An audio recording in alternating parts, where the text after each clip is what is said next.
Қымбатты көрермен, аңдатпа айтарымыз аңғартты. Енді рет-ретімен тоқталайық. Ақтөбе облысында 6 көлік тиеген автовоз өртеніп, 2 адам зардап шекті. Көлікте болған 30 және 28 жастағы 2 азамат Қобда аудандық ауруханаға жеткізілген.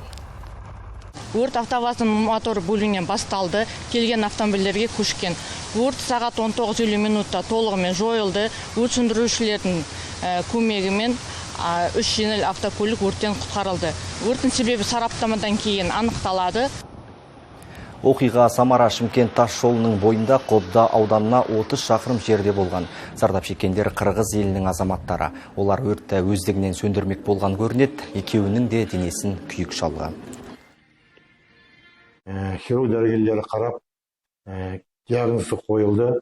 Диагнозы бас, бет, мойын, екі жақты қол бас аймағының және екі жақты аяқ бас аймағының күйік шалуы, термический ожог 2-ші дәрежелі.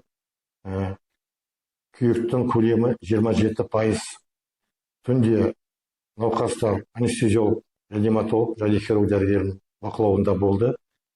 Және де сағат 10:30 біздің анестезиолог дәрігерінің тасымалдауымен Ақтөбе қаласына 2 науқас орташа дәрежеде жеткізілді.